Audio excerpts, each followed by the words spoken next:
Está começando Diálogo, o programa de entrevistas da Jornal FM.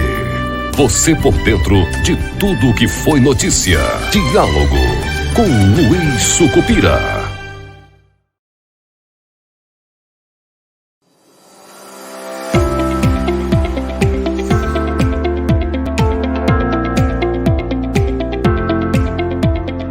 Na Agility Telecom, a qualidade da sua conexão é garantida para você aproveitar do seu jeito. Além de ser internet 100% fibra ótica e com suporte sempre à sua disposição, estamos com promoções incríveis. São planos de 50 MB a 1 GB para você ficar ainda mais conectado.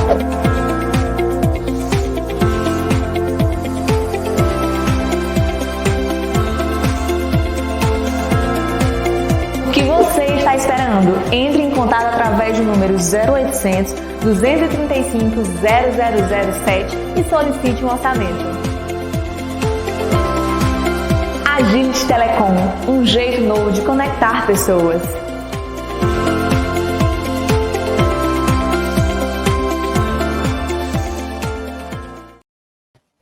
Olá, você assinante BrisaNet, Iguatu.net, TV Centro-Sul, Rádio Jornal. Eu sou Luiz Sucupira e nós estamos começando o diálogo dessa semana. Nós vamos falar sobre Fevereiro Raro. Eu trouxe a Talene Oliveira, ela faz parte do grupo Mães Guerreiras e também é fundadora de um grupo que cuida exatamente de pessoas com doenças raras. A Talene, eu volto já falando com você, a gente já começa o diálogo, é rodar a vinheta e a gente volta já. Diálogo 2 anos, diálogo se constrói com informação e respeito.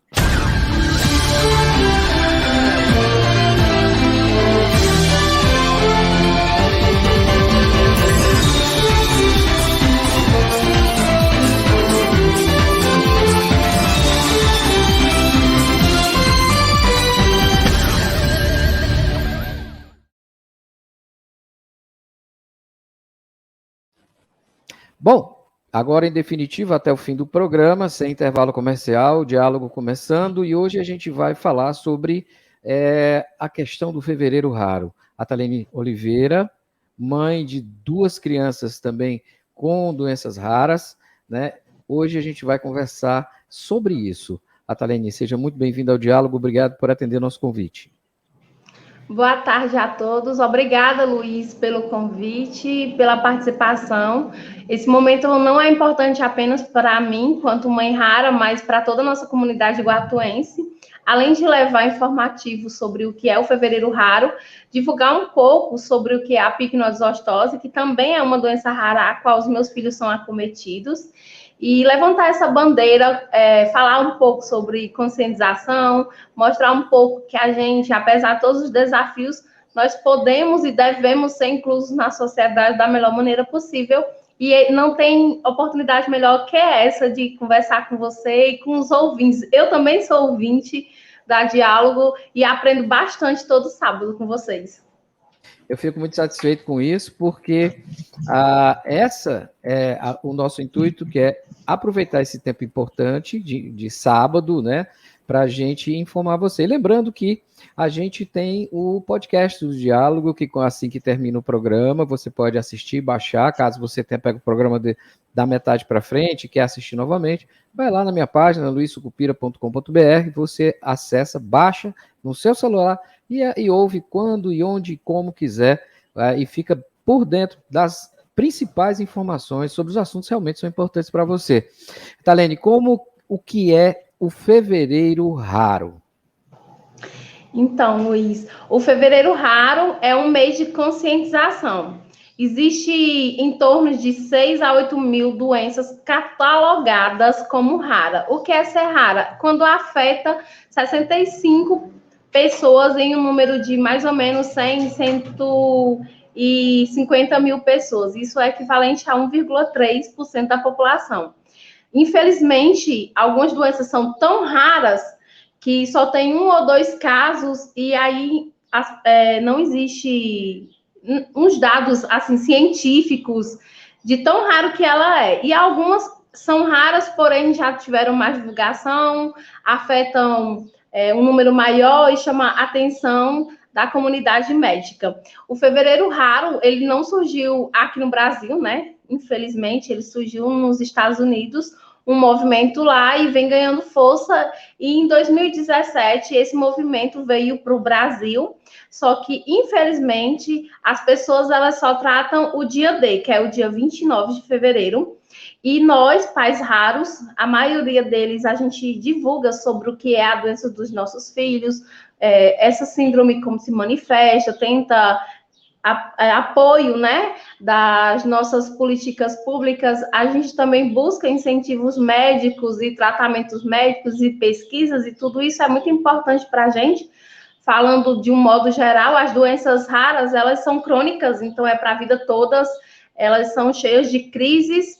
Muitas vezes não existem medicações, e as que existem medicações são medicações bem caras, como é o caso da Ana Júlia, né? Que está até tendo uma campanha para ela, e é muito difícil esse apoio vir. Então, a gente acaba meio que divulgando para ganhar forças, e o Fevereiro Raro, cada um dentro dessa sua dificuldade, tenta divulgar. E durante esse mês inteiro a gente vai falar sobre isso, vai trazer profissionais da saúde, a gente, quanto mãe, quanto comunidade também, vai levantar a bandeira para quando chegar no dia 29, né? Não é todo ano também que tem dia 29.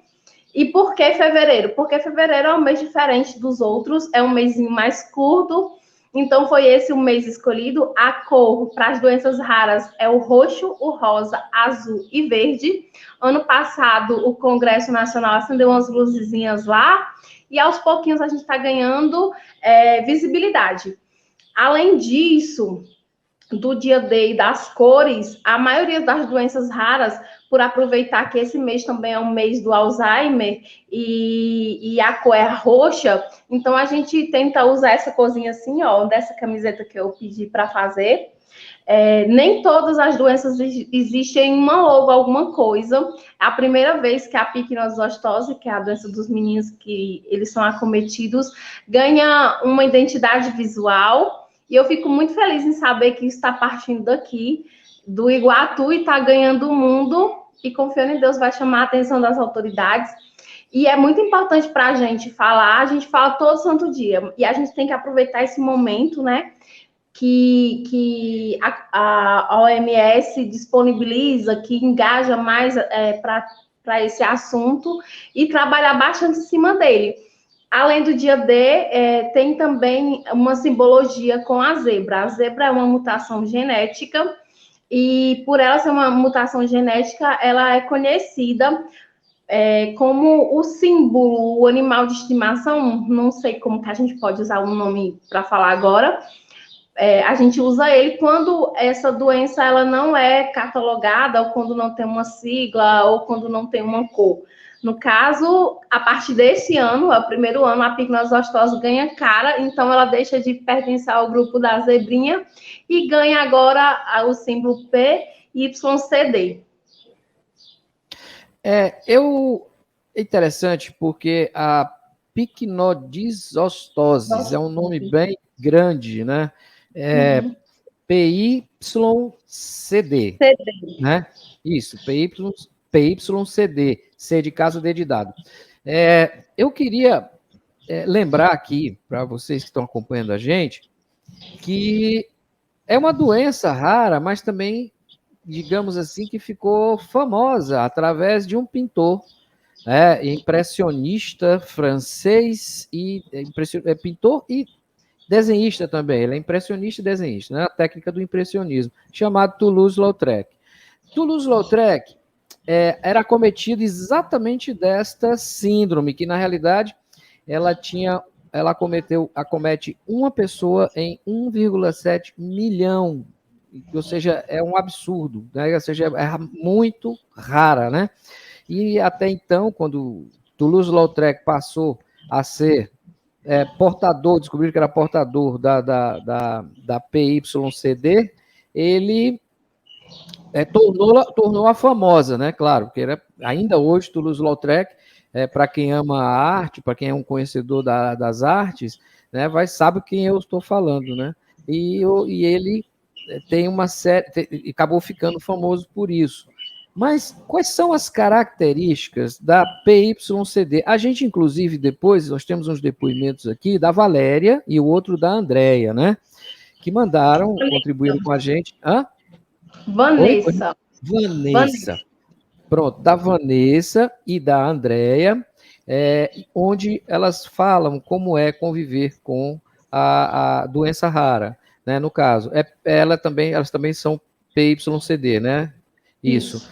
Então, a gente já vai colocar o depoimento delas para vocês ouvirem como é que elas vivem, o que é que elas fazem, as dificuldades que elas enfrentam. Mas quais são os principais sintomas, ou, no caso, as características dessa doença? Isso. O primeiro relato científico médico é Toulouse-Lautrec, que é um pintor francês, e eu deixo lá no meu Instagram uma fotinha dele com as características, falando um pouco sobre ele. Ele que deu voz a essa doença, então, veja bem, no século passado ele foi a primeira pessoa, provavelmente tinha outras, mas como ele era um pintor francês, ele ficou conhecido, né? A pigmazostose também é conhecida como a síndrome de Lautrec. E as características ou patologias, como a ciência chama, toda doença, toda síndrome, ela precisa de um grupo de características. E na pigmazostose, eu vou destacar os mais importantes. A baixa estatura, então, ela também entra como uma deficiência física, né, o nanismo, mas algumas pessoas desenvolvem um pouco mais, então, até hoje, a pigmazostose, ela ganha, como que eu posso dizer, divergências na área médica por isso, porque algumas pessoas ficam ali no limite do nanismo e outras são anões. Ela é uma displasia óssea, então você tem deformidades pelo corpo, as unhas são deformadinhas, os dedos são mais curtos, tanto da mão quanto do pé, e tem essa partezinha assim, ó, bem gordinha, cheinha de prega, sabe? O dedinho bem curtinho, a unha bem larga, desde os primeiros meses, é uma das características.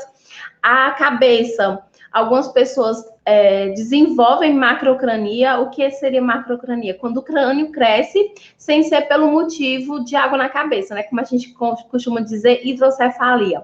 A macrocrania é só o crescimento do crânio. A fontinela, né? Que popularmente a gente chama de moleira, ela é bem molezinha, então ela demora para fechar. Muitos adultos até hoje não fecharam a fontinela, então correm o risco de machucar a cabeça. Algumas pessoas desenvolvem essa água na cabeça, que a gente chama de hidrocefalia. Os olhos, a esclera azul, que é a esclera azul, Atalene. Eu sempre gosto de falar do nosso jeitinho popular, que é a bilinha aqui do olho, essa partezinha branca. Ela não é branca, ela é azulada, na maioria das pessoas que tem a pigmazostose. A posição dentária, né? É muito tardio quando começa a sair os dentes, e essa implantação é toda irregular, nasce dente no céu da boca, dificultando a fala, a alimentação, a respiração. Nasce dente mais para cima, os dentes são moles.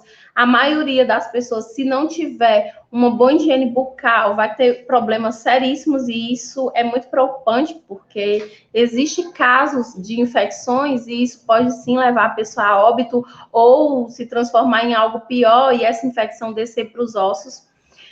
Algumas pessoas não têm, a maioria das pessoas não tem questão de hormônio, não afeta o hormônio de crescimento.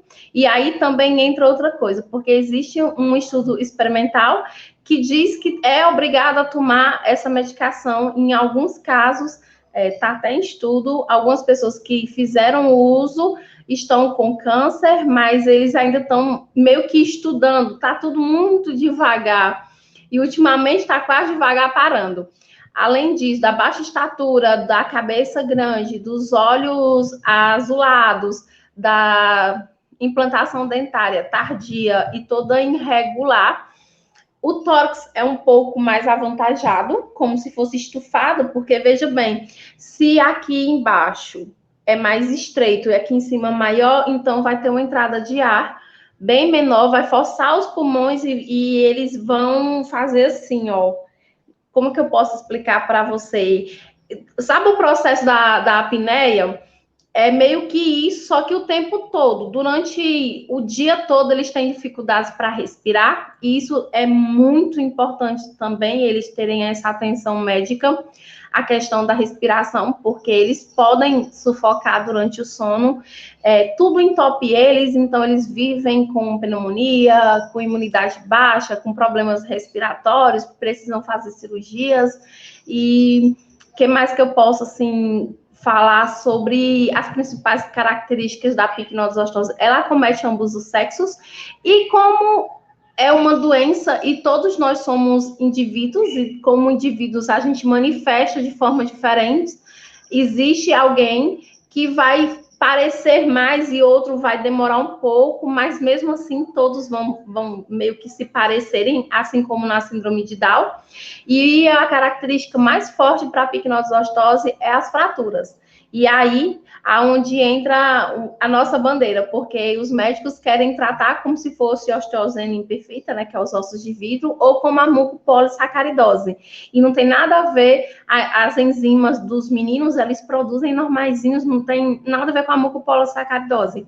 Então, baixa estatura, fraturas, propensões a fraturas simples ou não, dedos mais curtos, nanismo, a esclera, as fontinelas e a implantação dentária são as principais características da patologia.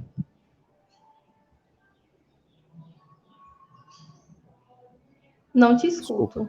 Desculpa. Que eu desliguei, acabei voltando ao microfone. Bom, o que é mais interessante é que, apesar de tudo isso que você nos coloca, a inteligência geralmente não é afetada, né? Não. E é interessante, por quê? Por que eu estou falando isso? Porque Toulouse-Lautrec, eu até tinha colocado a imagem, eu vou colocar aqui para vocês verem, aqui a imagem, certo? De um dos quadros do Toulouse, certo? Que era um impressionista, tá? E aqui o próprio Toulouse-Lautrec, ele mesmo, tá?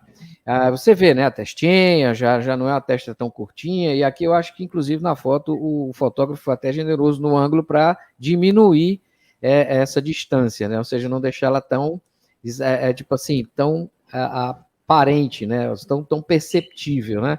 Mas esse aí é o Toulouse-Lautrec, para você ver, e aqui uma das obras dele, né? Que foi um pintor francês muito conhecido na sua época. Então, é uma prova de que, apesar de todos esses problemas, a inteligência não é afetada, não é? De maneira alguma. Na época de Toulouse, ele descobriu sozinho o dom de pintar. Em uma de suas fraturas, ele ficou acamado por quase um ano, então meio que para ele não entrar numa depressão, ele começou a pintar, isso chamou muita atenção dele, e depois disso, Toulouse se mudou e passou a viver sobre sua arte. Ele conheceu pessoas super importantes, que até hoje a gente fala, né, como Leonardo da Vinci, e ele revolucionou aquela época, infelizmente, por chamar sua atenção, por ele ser um homem no corpo de uma criança, como os relatos, né, literários falam um pouco sobre Lautrec, fala que ele era uma criança presa num corpo de um adulto no corpo de criança. E essa foto que tu postou é questão de ângulo, mas existem outras, e eu compartilho também de outras lá no Instagram, onde a gente vê ele num terno. Na época não existia uma preocupação de inclusão com relação à roupa, então cobre bem, a gente vê só a pontinha assim do dedinho dele, o sapato, né, dá para perceber que é um sapato maior, o chapéu que ele adorava usar naquela época era moda, cobrindo, mal dava para ver assim os olhinhos dele.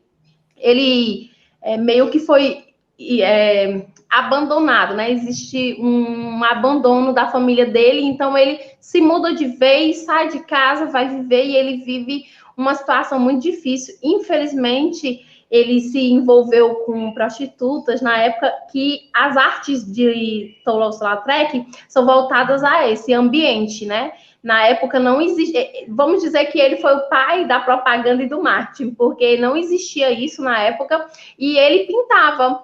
ele pintava cartazes de músicas, de orquestras para a época, tudo à mão, a tinta a óleo, tem toda uma historinha. É muito interessante que a gente aprenda e veja que, mesmo em todos os desafios, ele revolucionou a pintura, e quem gosta, os amantes das artes, sabe a importância que ele teve, e ele, vamos dizer assim, a nossa marca registrada da picnose-lostose, porque quando as pessoas não conseguem conciliar a doença, falar a doença do pintor, aí todo mundo sabe quem que a gente está falando, apesar da pronúncia, né, não sair perfeita, mas enfim, ele era uma pessoa super importante, e o pai dele tinha muito desgosto, porque o pai dele não compreendia, e existe também até uma historinha sobre isso. Antigamente, para os reinados não ficarem fracos, existiam os casamentos entre irmãos, primos e tudo mais, e infelizmente isso acaba com o tempo gerando doenças autossômicas recessivas, né?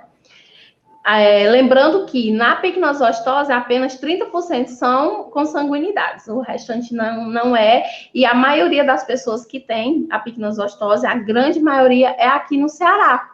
Por isso que a doutora Erlane e o Albert Seib é o hospital de referência para a picnose-lostose, porque aqui é onde tem o maior número, e aí eu vou falar uma fala da doutora Erlane. A doutora Denise Cavalcante, se vocês fizerem um Google, vocês vão ver que ela é a maior cientista no Brasil, que a maioria das doenças raras é catalogadas por ela, e ela percebeu que existia uma doença diferente das que ela estava acostumada, das displasias que ela estudava. Então, ela veio um congresso aqui e ela, conversando com a doutora Erlane, ela comentou: Erlane, uma coisa me chamou a atenção. Aí a doutora Erlane falou para ela falou até em live esses dias: nossa, eu não tinha percebido isso, mas vamos estudar. E aí, foi em 2014, foi mesmo na épocazinha que eu comecei o tratamento do João, a gente participou, então nós somos a primeira remessa da pesquisa, né? E aí saiu o resultado e somos 27 famílias diagnosticadas corretamente com a picnose-lostose, feito o mapeamento e tudo. E assim, essas questões de doenças genéticas, se a gente for estudar história e geografia, a gente vai ficar impressionado. O quanto tudo tem a ver com tudo. É como se fosse um joguinho, assim, um Lego, a gente vai encaixando pecinhas e eu, pelo menos, sou apaixonada. Olha, aqui quando você falou de Toulouse-Lautrec, foi bem lembrado que ele, na realidade, ele fez o primeiro cartaz do Moulin Rouge, que é aquele balé, que o pessoal chama de tchá-tchá-tchá, sei lá, que eles ficam, que ficam pulando, dançando com as pernas, né, que levantavam os vestidos e tal, era muito comum nos cabarés franceses, né? Tanto é que, inclusive, ele como você bem colocou, o pai da publicidade moderna, né? Ele criou várias peças, várias. Foi ele que criou cardápios, os menus como deveriam ser, os famosos cartazes, e daí isso acabou viralizando, né? Imagina você. Aí o pessoal disse: mas eram gênios. Pois é, com toda essa alimentação, Leonardo da Vinci também, ele tinha hiperatividade, déficit de atenção, ou seja, e daí porque os projetos dele eram terminados muito rapidamente e outros ficavam pela metade, né? Eu não terminava, porque ele já tinha outra ideia e já ia correr para o outro lado. E tem vários casos que a gente tem. Por exemplo, eu não sei se a síndrome que o Rui Helbig também tem, eu já deve ter escutado para ele, que também que é um pintor que pinta com a boca, inclusive, né, aqui de Quixelô, se é uma síndrome também rara, né? Não sei. Mas eu vi uma reportagem um dia desse sobre, mas agora eu não me lembro se ela é rara ou não, mas eu fiquei muito orgulhosa. Eu fico muito orgulhosa desse grupo assim, de pessoas. Ele é fantástico. O Rui porque é incrível. Eles são fantásticos. Eles têm limitações em determinadas coisas. No caso da picnose-lostose, eles conseguem fazer tudo, mas eles têm limitações porque eles não conseguem ter força, porque fraturam e sentem dores, mas eles são gênios, eles são fantásticos e conseguem ser o que querem ser e conseguem ser pintores e transformar tudo no que eles quiserem. E eu fico impressionada não só com a picno, mas com todas as outras doenças. A gente tem muito para aprender com eles, viu, Luiz? Se a gente tivesse a força deles... Eu acho que não sei se você tocou nesse assunto, mas eu queria responder pontualmente. Como a doença é diagnosticada? Então, por se tratar de uma doença rara, a maioria, ou quase todos, para falar a verdade, leva um certo tempo. Para fechar um diagnóstico hoje no Brasil, levamos de 5 a 10 anos. E por isso que é tão importante a gente falar, porque quanto mais se fala, mais os médicos prestam atenção a detalhes. Vamos falar que todos os médicos já viu alguém raro na vida, mas por não ter informação, passou despercebido, gerando mais transtorno para aquela família, gerando mais desgaste físico, financeiro e emocional, que é o mais importante de todos, e não só da pessoa. Muitas das vezes eles são acometidos a tratamentos que acabam prejudicando. E existem algumas doenças, como o caso da mucopolissacaridose, né, que elas são 7, se não me engano, mas existem 2 que, se você diagnosticar até os 2 anos de vida, a pessoa praticamente não tem sequela nenhuma, vive perfeitamente bem. Já existe o tratamento todo pelo SUS, existem médicos que estão ali de olho para ver, então é muito importante a gente estar falando sobre isso.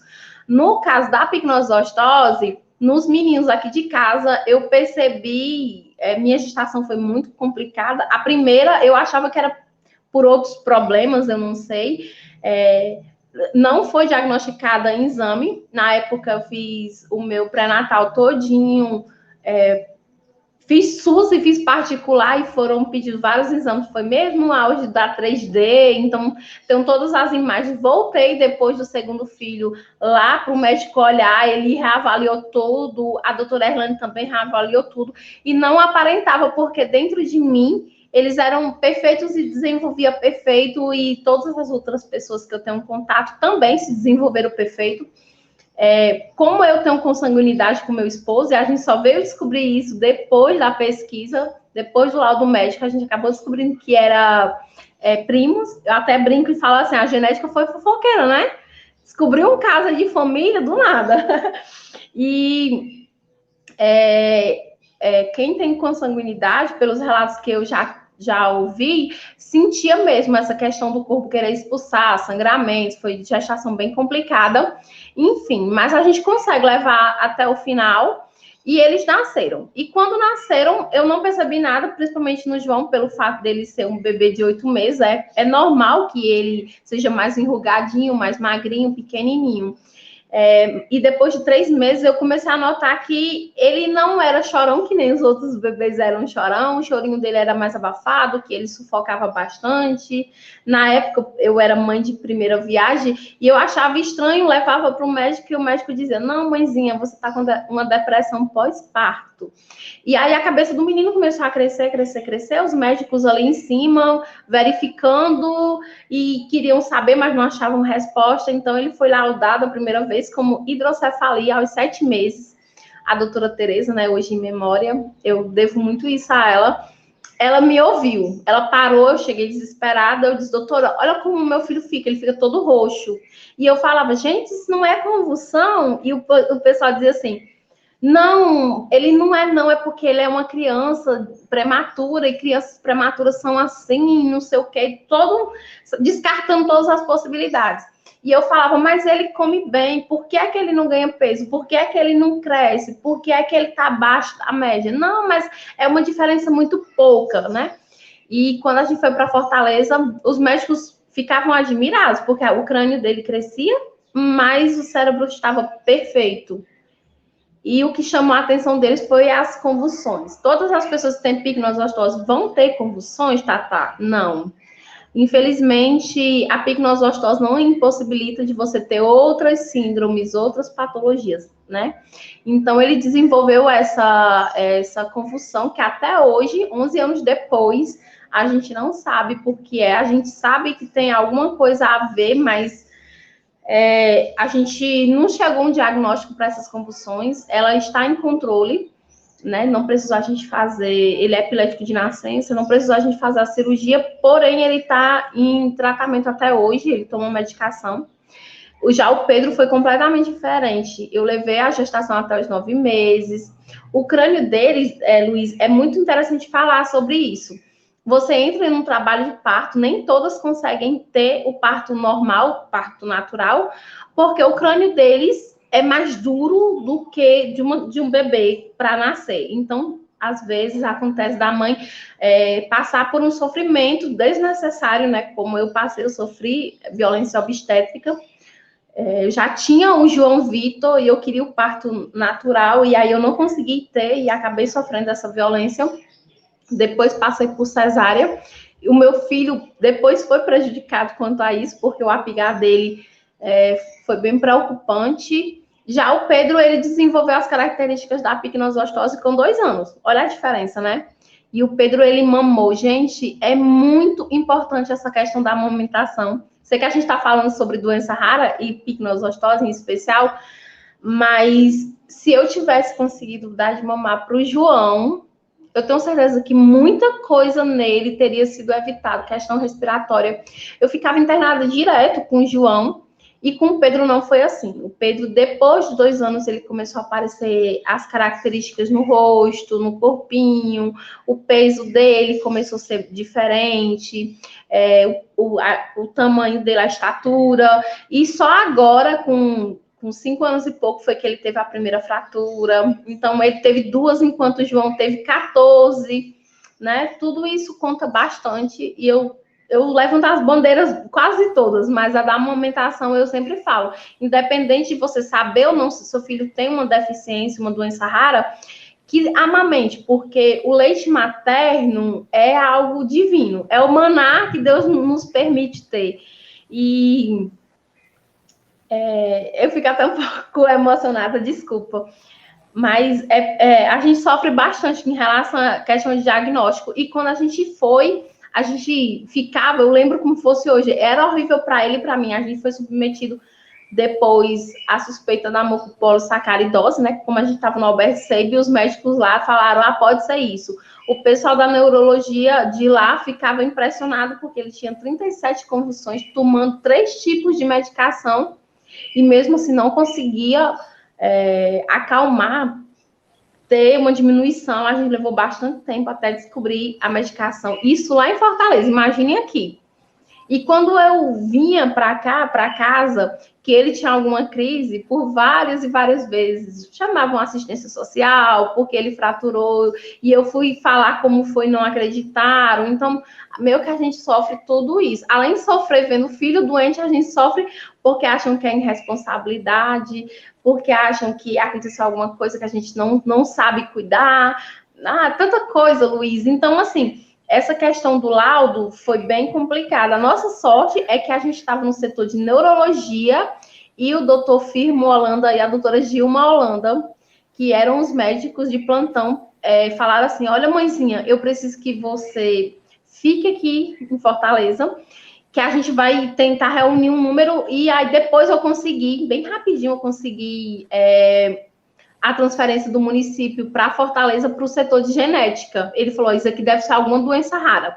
Transferimos e nossa vida mudou. Porque mesmo sem um laudo, porque o laudo só veio quando a gente teve o segundo filho, que era o Pedro, eu estava grávida, a gente esperou ele nascer, 7 meses, a gente fez o exame, e 1 ano depois o resultado ficou pronto, porque tivemos uma certa dificuldade para fechar o laudo, por a questão da consanguinidade, porque até então a gente não sabia que tinha, mas as nossas vidas mudaram. E mesmo sem saber, a doutora Erlane falava, olha, a gente precisa de um médico assim, a radiografia é um dos exames clínicos de fácil acesso que todo médico deveria ter numa suspeita. O crânio do menino começou a crescer, pede uma radiografia, o dentinho está mal implantado, vamos se atentar a isso, vamos pedir radiografia. São exames simples que o clínico conseguiria, se tivesse conhecimento da doença, resolver sem precisar de todo esse sofrimento.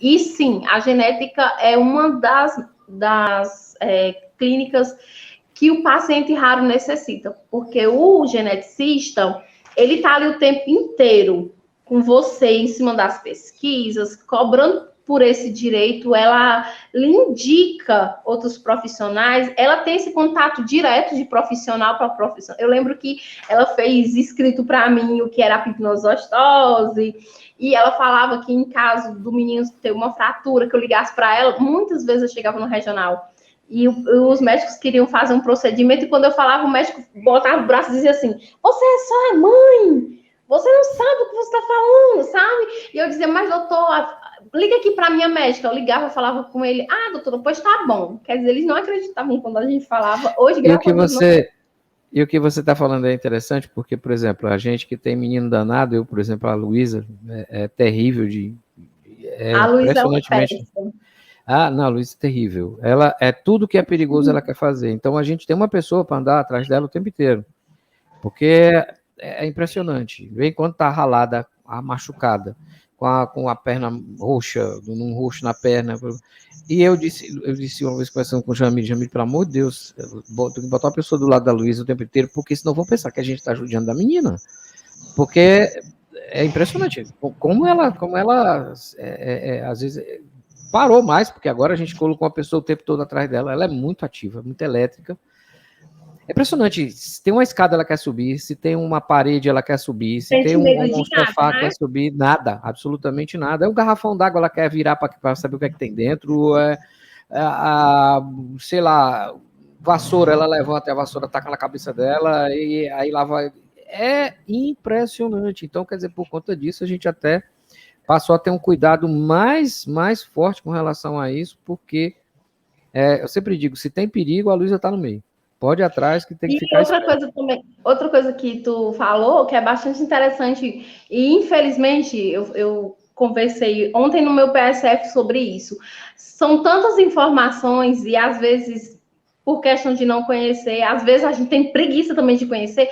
Toda criança tem possibilidade de fraturar nos primeiros anos de vida, porque elas não têm ossos, gente. Esses ossos que nós adultos temos, assim, que a gente costuma dizer junta, né? Que não é junta, que é articulações, mas a gente chama junta. A junta, eles não têm, então eles são comumente travessos, eu costumo falar assim, eles são um liquidificador no 3 sem a tampa. Eles estouram, derrubar a casa em 5 minutos. E parece que quanto mais eles não podem fazer isso, mais eles fazem. Mas eles querem, é impressionante. Mas eles querem, parece que eles querem provar. Aqui, né? Como eu disse, cabe a nós ter todo o cuidado e mantê-lo sob total supervisão, porque menino cega, eu vivo dizendo isso. Bom, deixa eu lhe fazer uma nova pergunta aqui. Quais são as opções de tratamento para essa, no caso, a PYCD, que é a picnosino... Isso, estou tentando... Disostoses. É picnodisostoses. Pronto, estou tentando... Antes de responder, eu sempre falo assim, gente, se vocês soletrarem, fica mais fácil, porque eu aprendi e ouvi uma vez, picnodisostose. A pronúncia não é correta essa, mas fica mais fácil e a gente já compreende. Então, aí eu te pergunto, quais seriam as opções de tratamento, no caso? E em seguida, eu vou mostrar como é conviver com a PYCD. Picnosis... Não dá. Eu vou pelo PYCD. Eu consigo. Eu vou tu trazer os depoimentos da Vanessa, né? E da André. Pronto, em seguida, quando você terminar de responder aí, essa parte sobre opções de tratamento, aí eu trago as duas aqui nós vamos colocar o áudio delas, vocês vão acompanhar, elas vão dizer como elas convivem com essa doença rara, e vocês vão ter surpresas no áudio, porque não adianta nada, viu, a Thalene? Não adianta nada, porque é importante que as pessoas até fiquem surpresas, né? Não pense que foi só Toulouse. Eu me emociono só de lembrar, e olha que eu convivo com ela já faz um bom tempo. Não pense que foi só Toulouse-Lautrec, não. Nós temos também as nossas... Surpreendeu. Isso. Vai, agora vamos lá. E quais são as opções de tratamento? Infelizmente, para a picnodisostose, hoje não existe nenhum tratamento, não existe nem muitos profissionais que conhecem. Como se trata de uma doença rara, e só agora a gente está falando sobre ela, né? Veja bem que há 11 anos atrás só existia um documentário na internet e eu lia ele com aqueles termos difíceis que eu chorava. Eu me desesperava porque eu não conseguia compreender e eu não tinha informação. Hoje, tudo que tem, basicamente, são vídeos meus, são textos meus, são a minha vivência. E ano passado, alguns médicos começaram a perceber isso e começaram a falar um pouco mais. Mas não existe um tratamento específico para picnodisostose. O que são feitos, assim como em outras doenças raras, acompanhamentos clínicos dentro da patologia, como eu já falei, né? Eles sentem dificuldades respiratórias, então a gente necessita de otorrino o tempo inteiro, porque fica um surdo. O meu filho até fez uma cirurgia recentemente, tem um ano, tem desvio de septo, tem problemas de amígdala e essas coisas todas, então eles precisam desse acompanhamento. A maioria deles passam por cirurgia. Um ortopedista e um traumatologista, e apesar de a picnodisostose ser considerada um nanismo raro e uma displasia, que é essa a maior característica da picnodisostose, infelizmente, não olham para as pessoas com essa atenção. A maioria fazem procedimentos que eles poderiam estudar mais para levar algo de melhor para o seu paciente. Mesmo a genética tendo lá toda uma descrição como que eu posso falar? Se a fratura for assim, vocês têm que proceder assim, assim, assim, para o melhor desempenho do paciente. E cada paciente vai desenvolver essa cura, né? De uma forma diferente, eles não se atentam a isso. Então, existem pacientes hoje que sofreram fratura há mais de 1 ano e meio e estão acamados porque não foram tratados da maneira certa e gerou um outro transtorno, um outro problema, e é tudo. Um gastro, porque como se trata de uma doença, na primeira infância eles não ganham muito peso, não. Mas aí depois eles ficam muito acamados, acaba gerando ansiedade, comendo um pouquinho mais, e quem tem picnodisostose não pode ter excesso de peso. A gente tem excesso de peso, dói a coluna, dói as pernas, imagine eles que os ossos podem se quebrar, tem uma densidade óssea maior. Então não tem tratamento, mas é necessário acompanhamento de ortopedista, um dentista, porque tudo, minha gente, eu sempre falo assim, se os ossos, né, os ossos que eu estou falando são membros inferiores e superiores, precisam de atenção. Nos dentes, por ser mal implantados, acabam que eles criam placas e carem, e a salivação, porque a língua é um pouco maior do que o comum, eles geram mais saliva e, consequentemente, geram mais cárie e tudo isso. E isso, mesmo com a picnodisostose, a gente consegue, porque eu consigo aqui no meu PSF, e aqui na nossa cidade a gente tem o CEL, a gente tem o Dr. Rinardo, pessoa maravilhosa, que é super atencioso não só com os meninos, mas com todo mundo do grupo Mães Guerreiras que necessita desse atendimento. E ele cuida super. Precisa sempre que for necessário fazer uma distração, né, arrancar um dente, que seja feita a profilaxia, porque eles têm 3, 4 vezes mais chance de desenvolver infecções e se tornar em algo pior. Tem uma menina no grupo que ela desenvolveu e ela tá bem. E eu fiquei assim, ó. Mas só que ela penou bastante. Ela ficou muito tempo. Não pode colocar aparelho. Infelizmente, vai ter que conviver e isso gera um transtorno alimentar. A autoestima deles mexe bastante, porque quando na fase adulta, Luiz, os dentes de cima, né, os superiores, eles não aparecem. Então, meio como se eles não tivessem dente, o pessoal faz bullying e tudo mais. E aí, na tentativa de dar uma ajeitada no sorriso, né, que é o cartão de visita da gente, eles usam o aparelho e aí tem fraturas na mandíbula e isso gera um transtorno e não tem médicos, tantos médicos assim que conheçam. Aqui no Ceará, né, por se tratar do número maior estar aqui, a gente tem alguns profissionais, mas mesmo assim é muito difícil conseguir, mesmo no particular, é muito tenso conseguir. E pela primeira vez, né, eu sempre falo que eu sou agraciada, porque eu moro no Ceará com o doutor Erlane e os médicos daqui, esses médicos de universidades, eu sempre indico, gente, procurem hospitais e escolas. A gente tem uma descrença do SUS tão grande, um preconceito tão grande, mas o SUS, ele é preparado principalmente para doenças raras. nas crianças, né? Infelizmente, para adulto, meio que, como a maioria das doenças raras, elas, como que eu posso dizer? Infelizmente, nem todos chegam à fase adulta, né? Ou aqueles que chegam bem debilitados, eles não se interessam muito. E a gente, quanto pessoa também, né? Meio que a gente diz assim, coitadinho do neném, do bebê, daquela criança, quando é adulta, a gente, é manha, né? Infelizmente, ainda tem esse pensamento. A gente tem algum atendimento hoje no Albert Seib. A HGF também tem alguns médicos lá, que os meninos também fazem por lá atendimento. A gente consegue, e eles trocam informação entre eles, como é o hospital e escola, eles trocam bastante informações.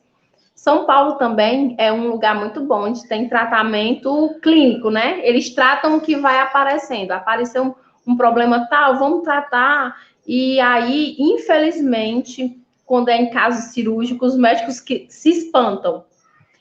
Mas consegue sim, o meu filho fez cirurgia, tá super bem, voltou a ouvir, saiu do CEPAP, né, que ele ficava 100% à noite, saiu do CEPAP, ele não teve mais infecções, graças a Deus a gente não ficou mais internado com ele, o João Pedro também vai operar, e eu fico muito feliz, né, e muito honrado que a doutora Débora aceitou fazer a cirurgia. Hoje ela pode dizer assim, eu consigo fazer e tratar qualquer paciente com picnosostose. A gente tem um número bom aqui.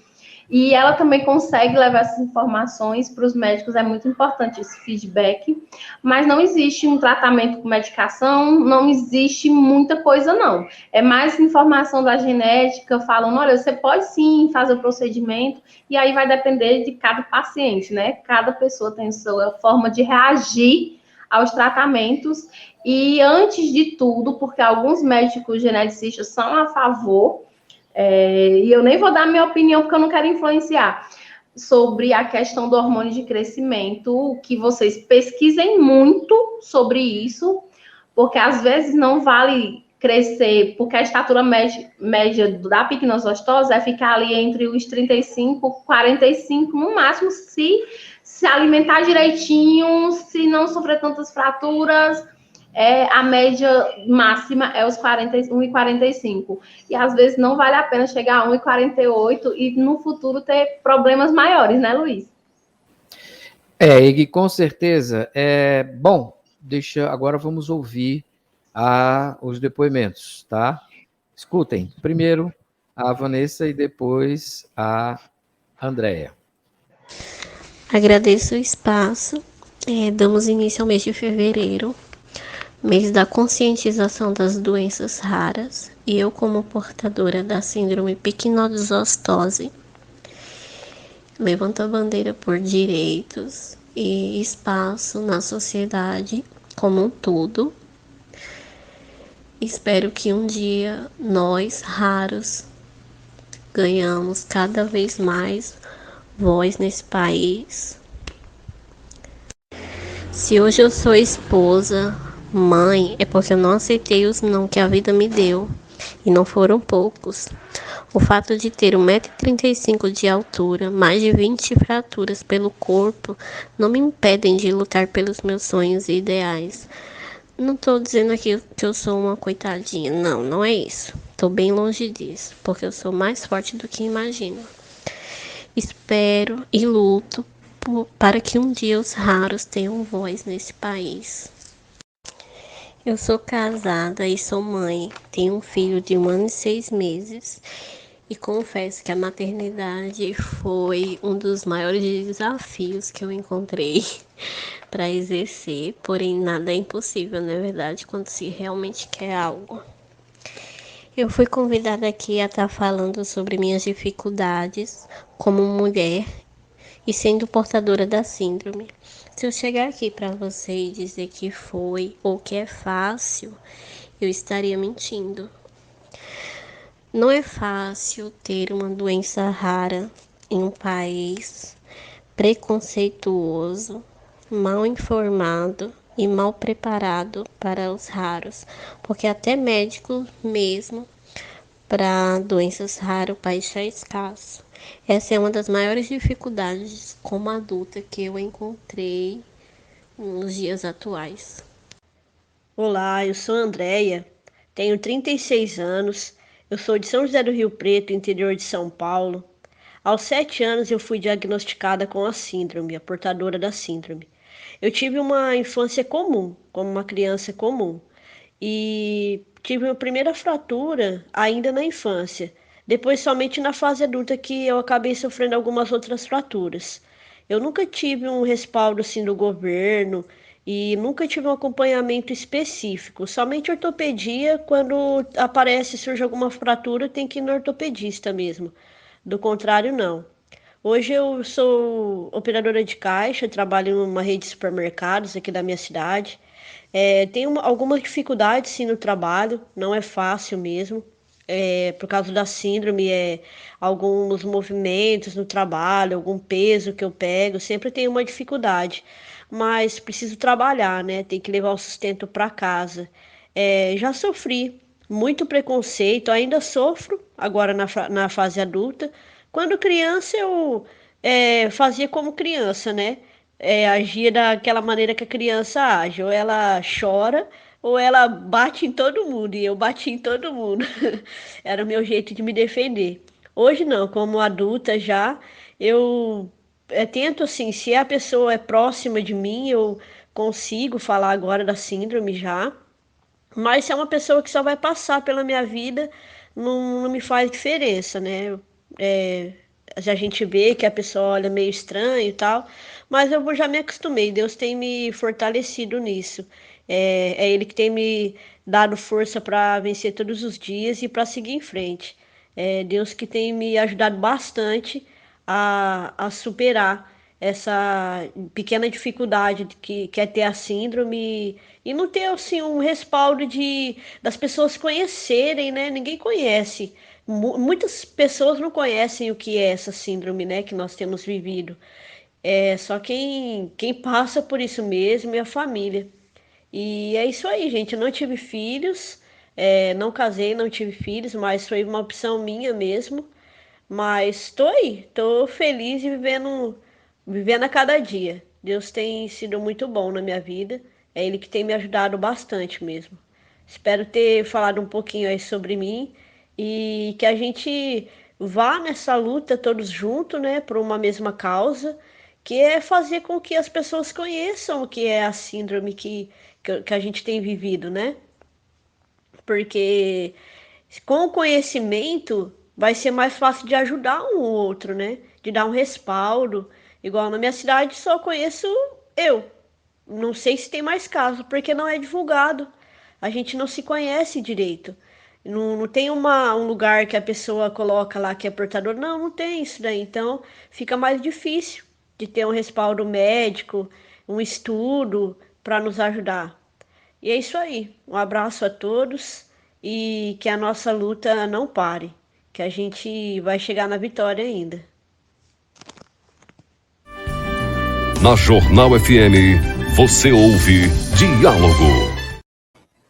Bom, aí a gente ouviu o depoimento da Vanessa e da André. Obrigado vocês duas pela coragem de ter mandado esse depoimento para que a gente pudesse colocar aqui no diálogo. É muito importante dar visibilidade. E nos bastidores, enquanto vocês falavam, a Vanessa e a Andréia, a Thalene estava aqui bastante emocionada, né? Eu vi aqui nos bastidores, enquanto rolava o áudio delas. Mas a Thalene, não é fácil, com certeza, não é fácil. Eu também acompanhei um pouco do teu sofrimento quando um dos teus filhos estava com problema para dormir, inclusive, ele precisava de um equipamento, e graças a Deus acabou dando certo. E hoje quando vejo essas fotos deles brincando ali, alegres, sorrindo e tal, me deixa muito feliz mesmo, porque eu disse, puxa vida, que bacana, é possível sim. Aliás, o nome que vocês escolheram, Raros, né, realmente é muito feliz.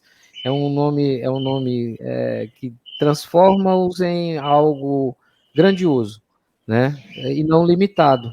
Muitas vezes é porque é raro, não são limitados, muito pelo contrário.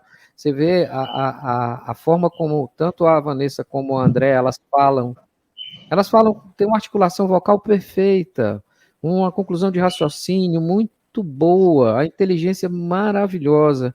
A questão é mais física do que propriamente emocional, mental. E mesmo com todas essas dificuldades, você não vê nenhuma das duas falando qualquer coisa ou reclamando da vida.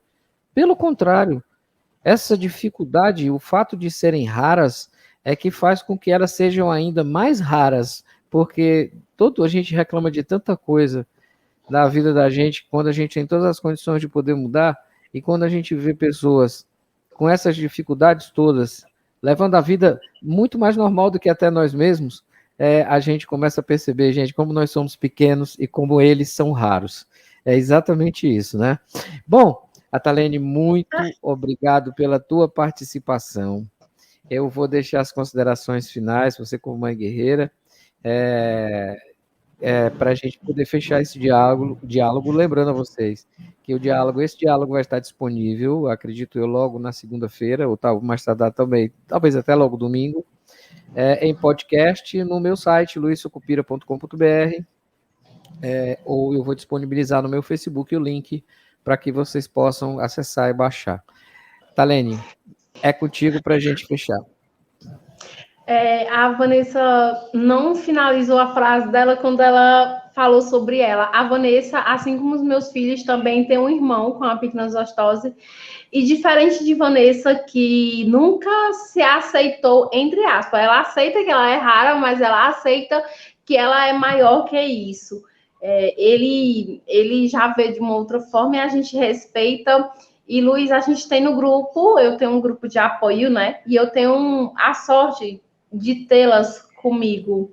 Eu sempre falo para todas que chegam, e quando chega uma mãezinha, que no caso a Yasmin, né? Chegou, passou 10 anos tratando algo que não era, e quando veio o diagnóstico da picnozostose, ela se apavorou com o nome, se apavorou com a situação, e quando ela pesquisou, me apareceu lá, e eu lembro como foi que ela falou comigo, ela, por favor, me responde, por favor, me ajuda, eu tô desesperada, não sei o que, e a gente acolheu ela, as meninas acolheram ela viu, assim como eu, há 10 anos atrás eu dizia, meu Deus, o meu filho, os médicos diziam que não iam chegar a 1 ano, meu filho chegou a 1 ano, meu filho não ia chegar a 10 anos, e em 10 anos a gente passou por muita coisa, e eu me sentia muito sozinha, eu queria encontrar pessoas que me mostrassem que não era o que é a ciência. Eu sempre aceitei o diagnóstico, e isso é muito importante, você aceitar fazer o tratamento, mas saber que dentro de limitações, seu filho vai poder ser o que ele quiser ser, inclusive mãe, inclusive desafiar a ciência e ser mãe. A Vanessa é mãe, a Jéssica, ela é mãe, a Grace Kelly é mãe. Então, olha a maravilha, você gerar, mesmo com todos os desafios e correndo riscos, de saúde, né, de vida, você consegue ser. E eu só tenho que agradecer a oportunidade que você está dando de nos acolher aqui, de levar mais informação do nosso testemunho de vida, de que é capaz de sensibilizar as autoridades e a classe médica a olhar mais para a gente, acreditar que a gente consegue viver uma vida normal, que a gente é capaz de tanta coisa. Quando eu falo a gente, estou falando no lugar dos meus filhos, que ainda são pequenos, e que eu sei que um dia, quando ele chegar à idade que a Vanessa, que a André e os demais têm, que eles têm uma qualidade de vida melhor, porque a maioria delas fizeram acompanhamento só até os 11, 12 anos, e isso dói muito. A gente conversa, elas sempre falam, a gente não passou por isso, a gente não tinha esse apoio, era tudo muito na escola, sabe? E hoje a gente consegue conversar e mostrar, e a gente está lutando para que os médicos olhem para a gente, que eles continuem estudando, apesar de sermos só 200 no mundo, mas a gente vale a pena, a vida vale a pena, nós somos raros e isso não nos limita a nada, e eu lhe agradeço muito, e você faz parte de muita coisa na minha vida, pessoalmente, você sabe disso. E eu sou muito grata por ter você, por ter essa oportunidade. E se vocês quiserem conhecer um pouco mais sobre como é ser raro, como é conviver com a picnozostose, não sei se eu acho que o Luiz deixa aqui, mas eu vou deixar o link dessa entrevista nas minhas redes sociais, que é no Instagram. Posso falar, né? Claro, com certeza, por favor. @Tatá Mãe de Príncipes. Aí vocês vão ver a fotinha da gente. E no YouTube é Mãe de Príncipes Tatá Oliveira. E como os meninos sempre falam, e eu uso esse bordão, venham conhecer a gente, galerinha, venham participar e mostrar que a gente é capaz de muita coisa. E eu tenho certeza que é só o primeiro ano de muitos meses raros que a gente vai levantar a bandeira e vai ganhar bons frutos com todo esse esforço de hoje. Obrigada, boa tarde. Muito obrigado você, Atalene, a todos que participaram do programa, mandando um beijo aqui também para minha doce Bela Jamile e também para as amadas, minhas princesas, Para Dona sua princesa, que foi apaixonada. e a Luísa. Então, é isso, gente. Família é tudo. Eu sempre digo isso. Família é tudo. Tudo de bom. Bom, gente, muito obrigado. Lembrando a vocês que vai estar disponível o podcast do Diálogo para você na minha página, luiscupira.com.br. Lá também você encontra outros podcasts de outros assuntos muito interessantes que, com certeza, você acaba saindo muito bem informado, assim como hoje também.